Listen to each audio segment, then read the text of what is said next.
Welcome to Old Stuff Show. I've taken you to my booth at Aberfoyle. I've had you visit my home. We've been on trips together, but never have I had you at my locker.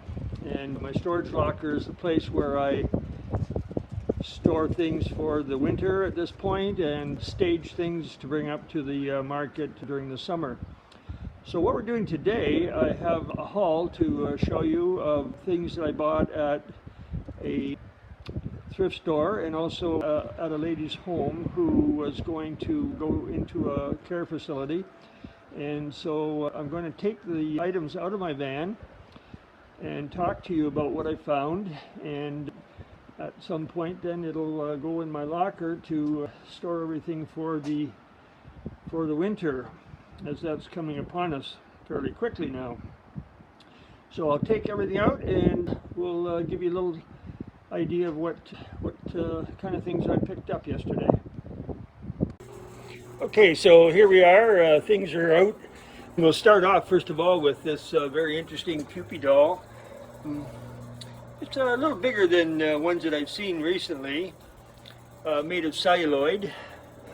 The history of these go back to the early 1900s when the Rosie O'Neill comic strip had a character named Cupid, and this was first of all copied from that, put into a bisque format, and then into celluloid. So this has a good value. It should be worth a little more than the average one. It's a very good find, and that was from the household that I looked at yesterday. And also these very unique and large Christmas lights. I haven't had them on yet, but they're quite unusual, quite large, couldn't resist. And I find that people buy things that are different, and that's one of the criteria that I have in terms of buying. This next item came from a thrift store, and it's quite unique. It's very old, has the square nails on the back, and although the frame isn't in perfect condition, that doesn't matter. It's the subject matter and the age will overcome that. And so look forward to displaying that to my customers and see how they like it. But I was very happy to get that. I paid $30 for it, so I couldn't go wrong at the flea market to try and make some money on that. Also at the thrift store, and these are empty frames that people have used for all kinds of purposes. I've seen them used to put stained glass in. I've seen them used for putting old photographs in. Recently I saw some very interesting things hanging in each of the squares. So there's lots of uses for them, and so the old window frames, whenever I can get them at a good price, I grab them, and the older the better. And the bottom one there has a lot of age. It's kind of neat. So some creative person will do something quite unique with it, and that's the whole idea, right? So just looking again outside here. So here's the shocker. In the home that I was buying from yesterday, outside they had windmills, and they had the smaller one, and then they have the bigger one. They had a larger one than that, but anyways, I thought this could be very interesting for people as an accent piece in their garden, or something that you know, they would like to have as a part of their yard. And it works. The big one works. It's quite interesting.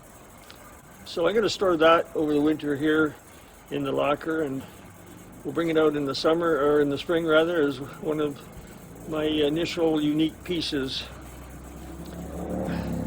And also at the home there was this nice rocker. Needs a little fixing, but basically in good shape. And people look again for things like that as a little accent piece for their home. It's very interesting, very unique. Also the little, I find that a lot of the anything that has a kind of a plant stand or a small metal seat or whatever you want to use it for, usually sells quite quickly. Here we have a whole variety of odds and sods here. Focusing on this, I didn't know really what it was at first, but somebody said it was something you use to put your boots on with. And so that's kind of neat. Of course, the traditional trivet and the old iron, maybe not as popular as they once were, but people still use them and display them as antique pieces. The old purse, people are looking for things like that that have some character and quality. Not so much anymore the insulators. They used to be very popular, but I still buy them in case there's somebody out there that wants them, and I do sell them occasionally. One thing that's really popular I've noticed in the last while is anything that has frogs. No matter what format, anything to do with a frog seems to be very popular. So I have quite a few of those at the market right now. Some are battery operated, people have fun with. Again, in the area of unusual, here's the nut vendor. How could I not resist taking that and having that as a little item at my market? Somebody will love it. An old oil lamp, small one, very old and rustic.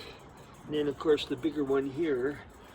They don't sell as they used to, but still they do sell, and the color glass ones are more valuable than the regular type glass, but still they have a purpose. Some people use them as backup in their cottage or wherever they might want to use it. Cans of any sort seem to still have a market.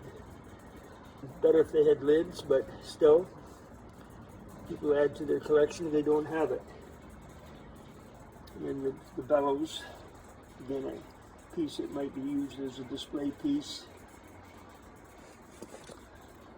Carving for a horse. And then we have some depression glass. Depression glass, again, like a lot of other things, not as popular, but if it's different, and this is different, it might be attractive to somebody. Shelving like that. Somebody would like that in a hallway with a mirror over it, I'm sure. So these things are, they're just little bits and pieces that I like to find and have a variety of things at my booth. Also found a whole variety of songbooks, and these seem to be something people look for. They have all kinds of titles, and they go back to the movie standards or to urban Berlin, country songs, stuff like that. They certainly are popular. So this is what my haul is for the home that I visited, and then also the house that we were looking at. And again, my staging area here, things that will start off at the market next year. There's a nice, in very good condition, wicker piece. And I have lots of paper stuff, lots of old books, pictures that eventually will come out, old magazines. So it's just a slow process of moving things from here to there and finding more. It's always the hunt, always looking for more.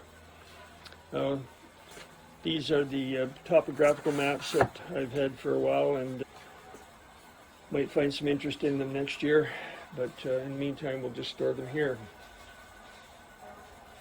So I hope you liked my little haul from yesterday, and we'll wrap it up now. Just a reminder, subscribe. That's always important to us. If you subscribe, like and subscribe helps the numbers. And shout out to Nancy at Wishes and Weeds, and also a new person that I just spoke with has a neat YouTube site, AJ's Retro Vintage Items, and you can give her a look as well. A lot of people are into doing their YouTube programs, and so try to keep mine as good as and interesting as possible. So hope you're enjoying them so far. So we'll wrap it up now. Check out my eBay site and we'll talk to you the next time. Have a good day. Bye now.